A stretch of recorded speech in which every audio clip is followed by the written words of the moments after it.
everybody, and welcome to the Ocean Impact Podcast. My name is Amelia. I'll be one of your co-hosts for today. And as always, I am joined by Tim Silverwood for this very special episode of the Pitchfest 2022 series, episode 8. Tim, I can't believe it. We're very near to the end now. I can't believe that we're going to be talking about potatoes and ocean impact. It's two of my favourite subjects, to be quite honest. Now, it's a great episode today with Karin and Peter from BESE. And Tim, they joined us from snowy Netherlands on what was a warm 30-degree day here in Australia. Yeah, it often is funny when you're doing these podcasts in completely different hemispheres, and what they are experiencing is quite often very different to what you are. So, yeah, it was really great of them to join, though. Some of the team, they've got a pretty decent-sized team, and it was really nice to have Karin and Peter on the show. Yeah, twice as nice when we've got two instead of one on the podcast. And we talked about the Netherlands there for a little bit, and BESE's solution, I guess, it's inspired by the mud flats in the Netherlands, which is they're powered naturally by mussel banks. And I guess they noticed that once these mussel banks were lost, they were very difficult to bring back. And without them, the ecosystem of the mud flats really suffered. And then on top of that, they kind of, as we all do, we know that this chicken and egg scenario, I guess, is true of many, many ecosystems, mangroves, coral, seagrass, salt marsh, oysters too. So, Tim, when we talk about ocean challenges, this chicken and egg flow-on effect seems to be something that comes up a lot, isn't it? Yeah, and this is a huge one. I think we can all picture being down in estuaries or rivers and seeing those zones that have been, dilapidated and degraded, and all you're left with is this barren surface that's subject to erosion, and there's very little biodiversity. And like you said, just going out there and sticking a mangrove shoot in the mudflat is not going to solve the problem. It's going to get washed away, and you're going to end up investing a lot of money and a lot of time and get nowhere. So it's a very cryptic problem. And one of the things I really love about BESE is they haven't gone out there as just bold entrepreneurs and said, oh, we think we know the answers, let's just do this. They're very, very much rooted in academia and science. So a lot of the projects that these guys are involved with are in collaboration with scientists and with universities. And so they're understanding as they go the best solutions for the job, and that's obviously illustrated in a range of products that they've now brought out. The pitch video that they obviously got them the nod as one of the finalists really does focus a lot on that BESE elements, that wonderfully intricate 3D printed grid-like system that pops into that mud flat and provides a beautiful, stable environment for seagrasses and mangroves, etc. But they've got a bunch of other products too. So really love that they are so scientifically rooted, because I think it's critically important in order to reach the kind of scale that's going to be required to restore these vulnerable ecosystems. Exactly. And, you can kind of see, and they talk through this in the episode, that this is where nature often provides the inspiration, I guess. So a lot of their products do mimic nature. Not all. They've got a variety. But as you mentioned, BESE Elements, the one that kind of got them the nod for Pitchfest as one of our finalists, that is mimicking these natural structures, and then it breaks down once the organisms kind of take hold and the natural structures take over, and that is where enter the humble potato, and that's where it really starts to take place. Their products are made partly from potato scrap waste, so you can have your hot chips and eat them too. And we love potato and its many applications here at OIO, whether it's from food or ocean impact solutions. And we've seen other startups utilize this kind of waste product really creatively. So it was great to see another one of these where, eventually it just goes back to nature. That's it. I mean, this easily could have been a startup that chose to adopt a petroleum-based substrate to build this stuff. But of course, they know the problem that they're trying to solve and certainly don't want to create any more problems than they're trying to solve. So, yeah, they've got circularity in mind. They're using a waste byproduct to be the feedstock to create their materials, and they want to make sure that what they're putting into nature can one day return to nature. So, yeah, I think it really got the judges clearly on side, recognizing that that these guys have got a wonderful solution ready to scale. I got looking at some of my notes here. I believe they've got 57 projects under their belts across 20 countries. And we just want to see more of them. So hope everyone gets a big kick out of this episode and starts thinking about, maybe my local government, my local council could be using similar products in our backyard, because I've gone down to look at the river and it looks in a pretty bad way. It could do with some mangrove or some seagrass restoration. So they have got projects in Australia. They've got a lot of networks and conversations taking place here, and we wish them all the power. Yes, the very best of luck to the whole team at BESE. And thank you guys for joining us for this episode of the podcast. And thanks everyone for listening. I hope you enjoy it. If you do, leave us a bit of feedback. We do appreciate it. Cheers, Tim. Thanks, everyone. I'm so excited to have on the Ocean Impact podcast today Karin and Peter from BESE, who are going to be telling us all about their incredible solution for habitat restoration and restoring these coastal ecosystems. You were a finalist in Pitchfest 2022. How are you both today? Yeah, we're great. Calling in from a snowy Netherlands. I can't believe this. This is one of the beautiful things about being able to do these podcasts completely virtually is it's over 30 degrees Celsius where I am in Australia, and it's snowing where you guys are in the Netherlands. Yeah, quite a difference. So let's get right to the core of this podcast, which is your solution to an ocean challenge. I wonder if you wouldn't mind just enlightening us to what it actually is you're doing with BESE and how it came about. Yeah, so I will explain a bit. We try to restore nature with biodegradable products. And the origin of this idea came from all these mud flats we have in the Netherlands, but it used to be mussel reefs. But it's really hard on a bare mud flat to get a mussel reef back because you have the currents, you have the waves. And this is true for a lot of ecosystems around the globe, especially the coastal ones. So like the 2% of fringing ecosystems that store the most carbon are a nursery for fish. And they have this same chicken and egg problem. So once it's away, it's really hard to get it back because normally a reef would dampen the currents or a mangrove forest or a salt marsh. So these so-called ecosystem engineers are really hard to get back. So we were just thinking, how cool would it be if you can create something where you would help kickstart these systems just for a while, and then it biodegrades, and then nature can do it all by itself. So we had this idea and we tested it with plastic structures. Great solution, but then we had to get it in a biodegradable form. So this was a journey of several years. It's really hard still to work with biodegradable materials, but we succeeded. So we invented these elements, and it turned out to be good for mussel reefs, but for many other systems too. So that was the start of our company. And so fascinating. One of the obviously central things of your application to Pitchfest 2022 was this very dynamic pitch video made by an intern, I believe. But just to be able to see these remarkable products, BESE elements predominantly, it's a really incredible material. How did that particular design come about? I believe you're the inventor, are you, Karin? Yes, that's true. Yeah, we were just thinking of something that needed to look a bit like either stems of plants or roots of plants or mussel reefs, so very complex, but not too heavy. So we found a existing mold for another material and just use it with potato starch biopolymers, and that's the start of our product. Yeah, it's actually quite cool that the potato starch in this product is from a very old family company in the Netherlands that was 3 generations ago just collecting potato peels for pigs, more or less. And they are now this fancy biopolymer company. So we use their product to make our structure. Yeah. One of the things that's so important with any pitch is what's that initial hook which grabs people's attention. And I just can imagine,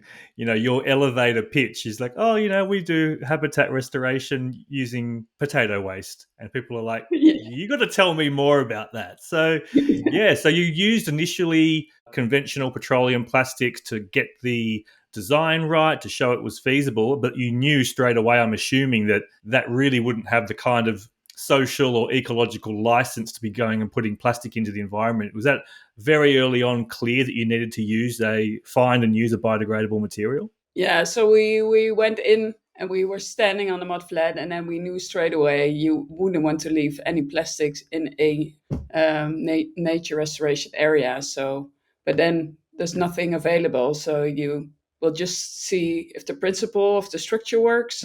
And then we had a lot of mussel settlement, so that was a very good first result. And then we really had the energy to push it to get a biodegradable structure. So safe to say then we've spoken about obviously the problem, which is that all these natural habitats are being impacted by humans, and there's a need to intervene and to help kickstart these ecosystems. And traditionally, what else was done? If BESE wasn't doing what you're doing, how are other land and coastal managers, how are they solving this problem? What have you done differently compared to what the convention was? Yeah, so there's quite some locations where you can just like maybe plant salt marsh vegetation, or if you stop fishing, nature will do the restoration by itself. But especially in these harsh conditions, so in the more dynamic situation where you have too much waves and currents, it's a really big problem. And from all around the globe, we get these projects that are failing. So it's really also very expensive to have all these efforts and then no results. So that's basically, I think there's many ways to do it, but this structure is just very easy to use, and then it biodegrades. So that's the novelty of it. And it's also with not so much material doing already a lot for the ecosystems you want to restore. Great. Yeah, so basically, if conventional restoration methods work, then you don't necessarily need bees. But if you have trouble restoring the environment, then bees can really give the difference to help with the restoration process. Or if you choose not to use any plastics or other polluting materials, of course. And I can just imagine, I mean, you can look at some of those impact metrics that you've achieved in recent years on your website, and so many of these stakeholders that you must be engaging with. There's something beautiful, obviously, about the positive impact it's making, the results, but it's also a very, very engaging way. And I can see so many people becoming involved and educated in your projects because it's so tactile and so novel. So do you find that's a key tool to help you actually secure projects and expand the business? Yeah, it's the most fun part of this job. Well, our company, it's really like spreading the word. So we call it clicking parties, where we click bees, and then we work either with people like nature restoration managers or volunteers. And there's so much knowledge to be exchanged. So it's really a fascinating process to be in this. And then it's also the mouth to mouth advertisement that is giving us the most projects, so to say. So it's really also a social aspect that is making this company a success, and also making the results better, because we improve the method still based on all this knowledge that is exchanged. So it's really fun, really a nice part to add to nature restoration. When you were inventing this solution all those years ago, could you imagine it was going to be utilized in over 20 countries and having this impact on not just the planet, but on people and communities? No, the problem, well, we were solving this Dutch problem, so to say. So sometimes I just look back like several months, and then I see where all the projects are and how many nice results we get back, and it's really fascinating. Yeah, I couldn't have imagined it. No. So tell us a little bit about some of the other products then. We've been talking a little bit about elements, but there's other products as well. Tell me a little bit about what they are trying to solve, and perhaps a little bit of how they were conceptualized. Yeah, so first of all, I will explain a bit about a BESE mesh. So that's just merely a plastic replacement. So a lot of, especially oyster restoration programs, use plastic mesh. So when we had these BESE elements, we got a lot of requests. So don't you have a replacement? So we aim for this, but this is just a plastic replacement. But we also developed something new, and I think Peter can best explain. It's the BESE reef based. Yeah. So with the BESE reef based, we, like you see, we have multiple oyster reef restoration products. There's like old shells of oysters have been collected, and then they are planted out in the ocean. But we have BESE have found a way to make the oysters in a fine powder, and then create that into a product which you can use as a paste to put on different kind of structures, or even use as a material itself. And that's a great product if you place it into the sea, where oysters come back to the surface, especially for the flat oyster in the Netherlands. That really favors this BESE reef base to settle upon, and allows the flat oyster to return to areas where normally it's impossible for the flat oyster to come back to. I love the you tell a bit of a story on the website about how you've used an old windmill to actually create some of that paste, which was a beautiful round story. Yeah. So we are now using clumps of this paste with shells in offshore wind farms, and we managed to get a very old, the last standing chalk mill in the Netherlands to grind the material for us. So it's going from the windmill to the windmill, and it's just also in this journey very cool to be able to connect to these old techniques that are actually quite interesting still. So innovation is good, but learning from past techniques is, I think, very useful too. So we tend to do that a lot, because if you work with natural materials, they used to have a lot of experience with it back in the day. So yeah, it's really cool to connect to this chalk mill, where all the houses in Amsterdam are built with chalk that was made from this mill. So that's a really cool story for us too.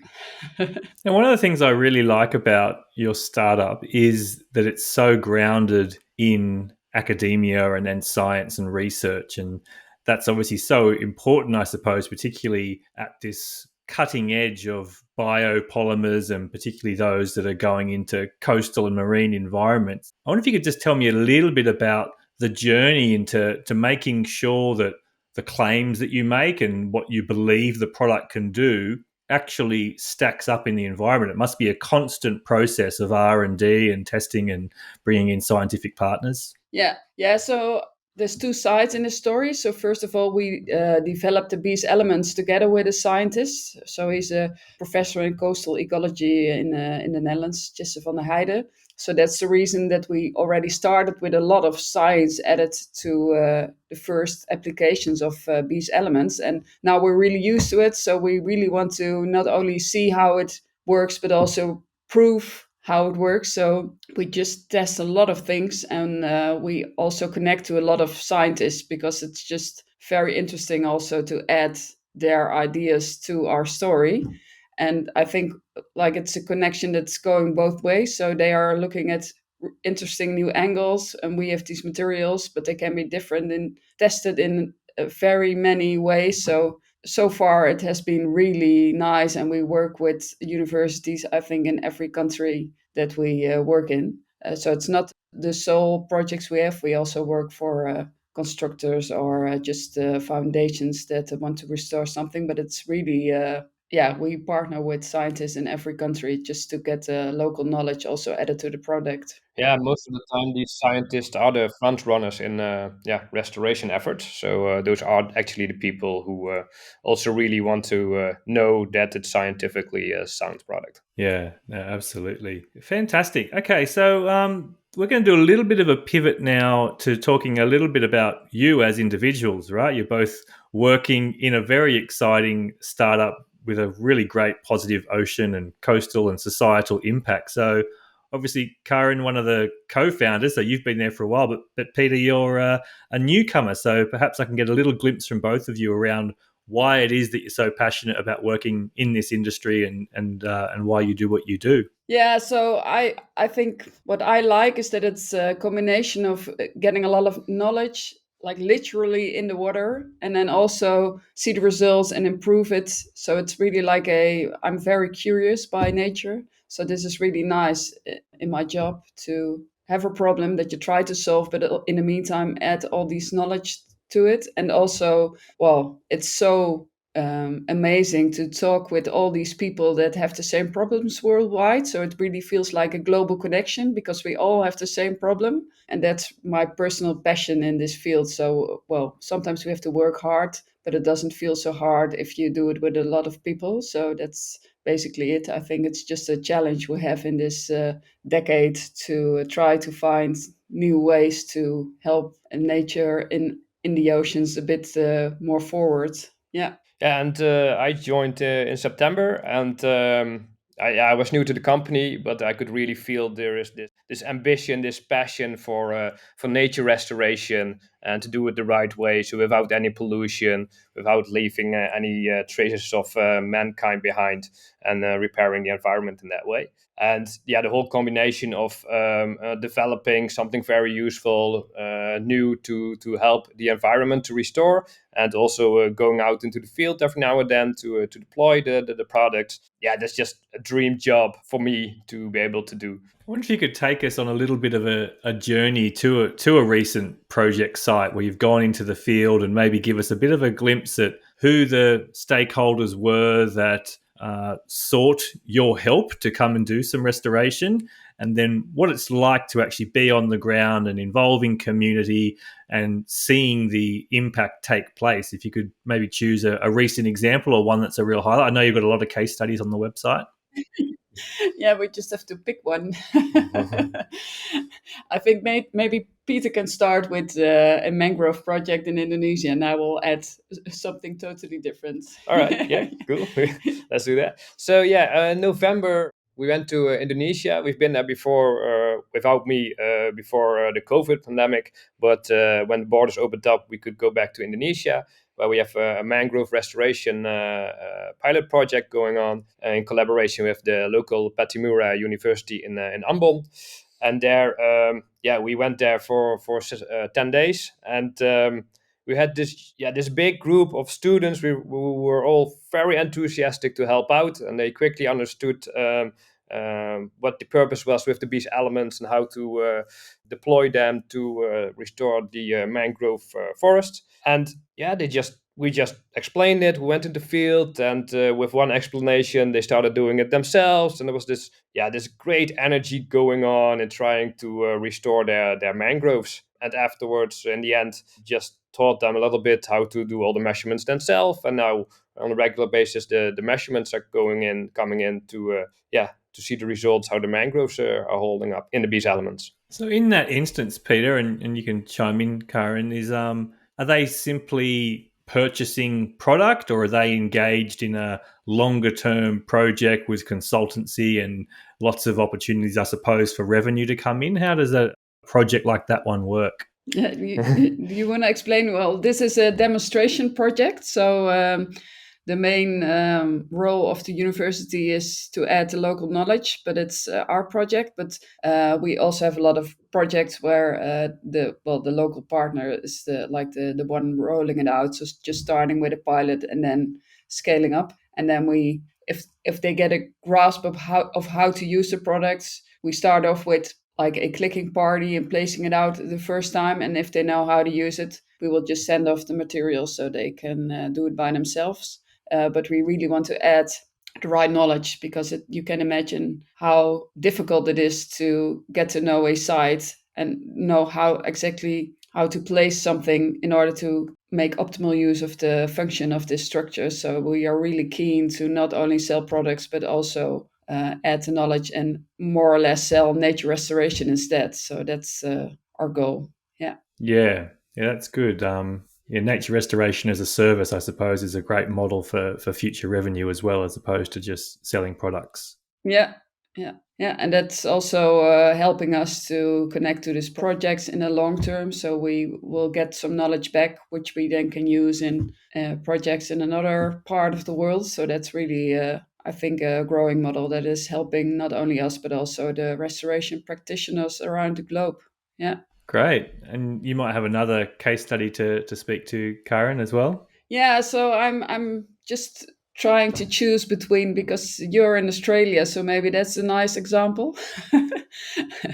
I just visited in January, and I was able to go in the field to some sites, but we have some really nice partners there. So a long-term partner is Healthy Land and Water, which has been using the structure since 2017. So first of all, it was a oyster reef restoration project, and we now revisited it, and it's really like seemingly a natural reef. So there used to be more or less square blocks, but now it's biodegraded, so it looks really fun. But we went into the field for a new project, and then we just had a really large group of people. They already had the product, but we just more or less did some trials with how to use it, how would it work, and then it's really starting to also well, they see the end results more or less appearing. So normally you're working with drawings and reports, so it's all like on paper and on screens, but going into the fields is really useful because then you can just see how you should do it. So that's what we did with a group of 15 people, and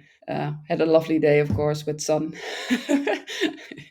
Yeah, so that's what we did there. And then we also went to Sydney, where some very hardworking scientists are trialing the material, the BESE elements for oyster restorations in a lot of different estuaries around Sydney. So that's, yeah, some nice examples of what you can do in a week when you're going out into the field. Yeah.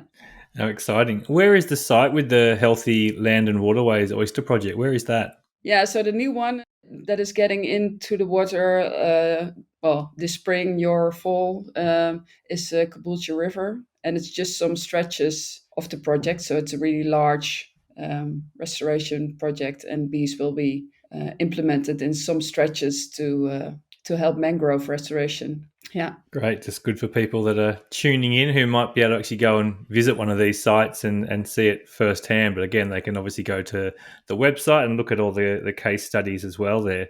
Okay, so let's talk a little bit about the key achievements and key challenges you've faced. So this might be a bit more of a businessy type question for you, Karin. Like, what's it been like building the business, and some key achievements and some key challenges? Yeah. So a key challenge is being ahead of the crowd. So it's really nice to be ahead of the crowd, but it's also challenging. So one challenge is, for example, working with biopolymers. So the science of working with biopolymers is just in its early phase, whereas we really want to scale up. So we always have challenges with getting the right material, improving the material, getting it into the mold where we make the structures. So this is really a challenge, and we are still learning, and we also still have ambitions to even use different types of biopolymers in the future. But it's just, yeah, a challenge we have. It's also the pricing of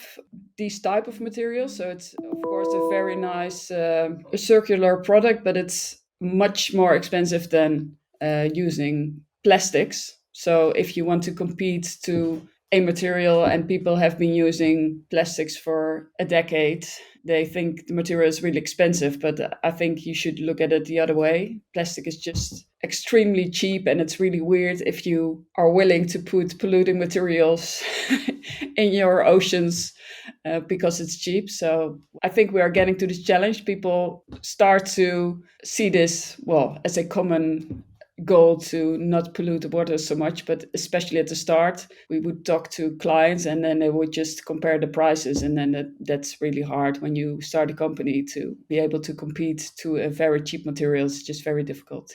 Yeah. And then the key achievements, I think, well, as you can see, we are working in so many countries, and still I think we are not able to respond very swiftly to all the requests because we have so many. So that's really nice of our work, and then we still have so many ideas we want to put into practice. So it's the time that is a challenge, but there's still so much nice things to do. So that's really, I think there's a world ahead for biodegradable solutions for nature restoration. Yeah. Do you have many competitors? Is there other people out there that are like you, or are you still really out there leading from the front without much competition? Yeah, so we are getting some followers, and well, that's sometimes a challenge, but I also see it as an advantage. I think it should be more common ground, but of course, it's also, especially because we do a lot of investments in materials in R&D, it's also a challenge for us. So we sometimes we have a phase of 3 years to develop something, and then it's really hard. Of course, if you have a competitor that will just come by and use all this knowledge to do something similar, but I think overall,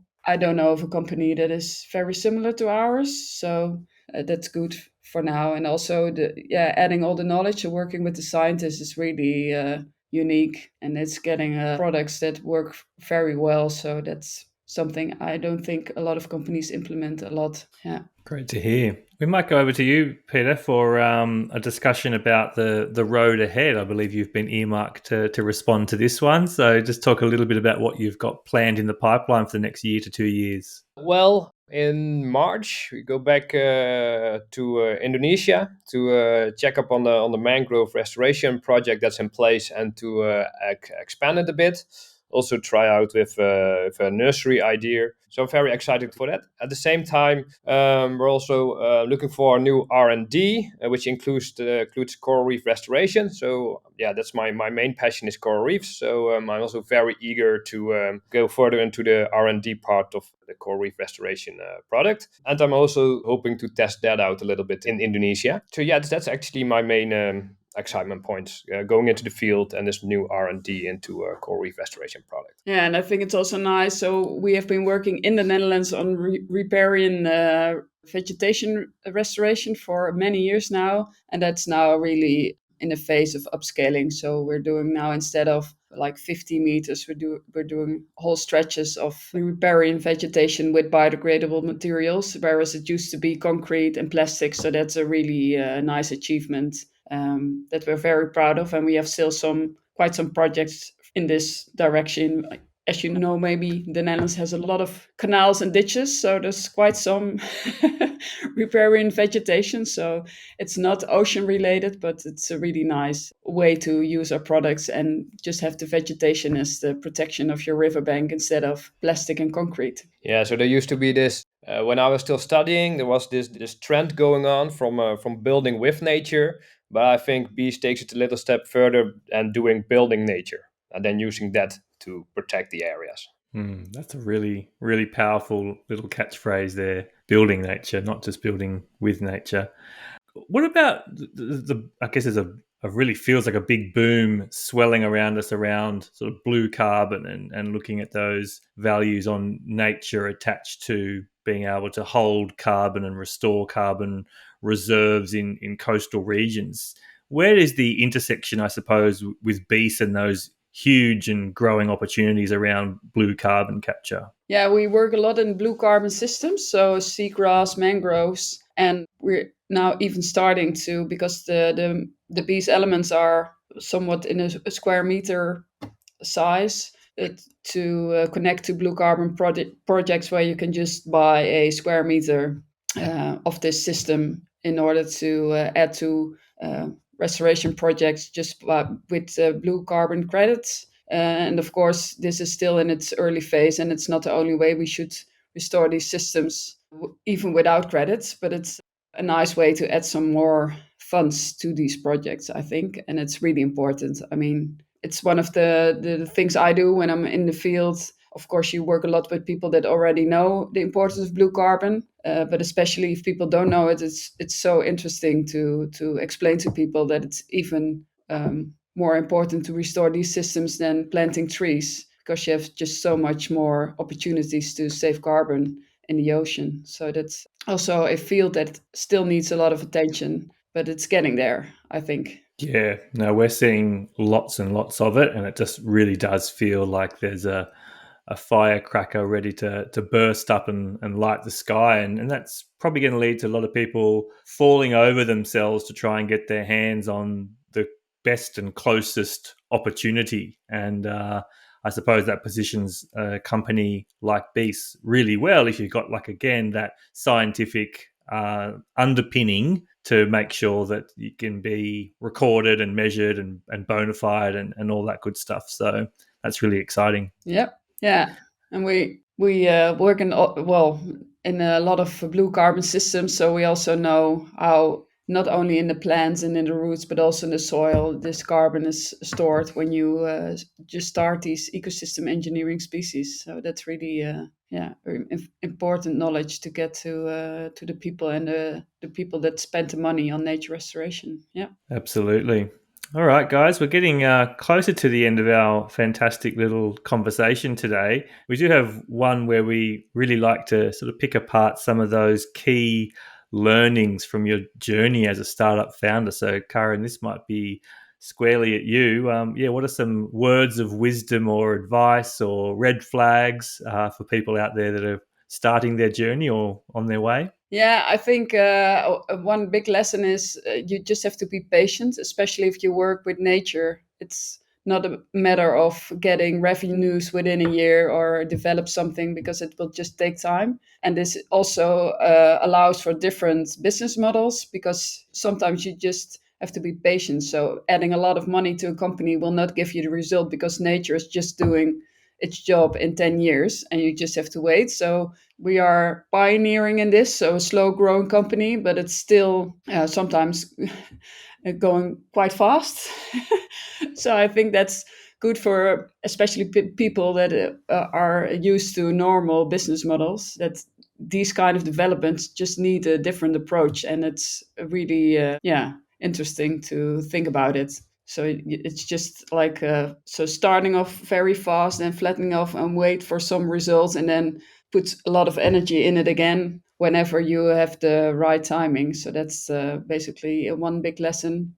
The other one is, if you have a good idea, so we were convinced these biodegradable structures are the future, but it's very hard to develop them. And also, once you have them, people have a lot of demands. So they want a different size and a different color and a different, I don't know, whatever. So just stand by our idea. So if it's a good idea, it will fly. But also for that, you need some patience and some, maybe some nice colleagues to be around that are convinced of the same idea. Yeah. A third one is, especially if you work in nature restoration, it's not only about nature, it's also about the people. We can learn a lot, for example, from your indigenous community. It was one of the best days of my career when I was doing this restoration project, where the knowledge of indigenous people, they have so much more connection to nature. And I think that's really important for the future of ocean health and nature, that it's just people that have to stay connected to nature in order to solve all these problems. And that should be part of all these efforts. So also of our business, but from every effort in nature restoration. Thank you for those 3 very powerful points. I'm sure they've been well received by everyone listening in. Peter, what about you? Just being attracted to working in startups, is there some things that you've learned as joining a startup that are valuable that people might respond to? Well, I already had some experience, luckily, by setting up a pilot coral reef restoration project in Kenya, and that also felt a bit like entrepreneuring. But yeah, I just love the whole entrepreneuring part, and it's very important. I think it's a little bit underestimated, that you make your work very visual. So I learned a lot during the coral reef restoration project that it's very important to get a lot of good footage, so you're able to convince other people who are not going underwater what your results are, and make it a little bit sexy, make it more sexy than just the scientific numbers for the public. And I think that's a part that's often underestimated in the scientific world and the nature restoration world. Oh, couldn't agree more. And I definitely encourage people to check out your social media and all those videos that you've created, which actually give you a chance to not just visualize what it looks like, but they can actually see it and they can see the people interacting with it. So yeah, well done on that. I think it's a really important one moving forward.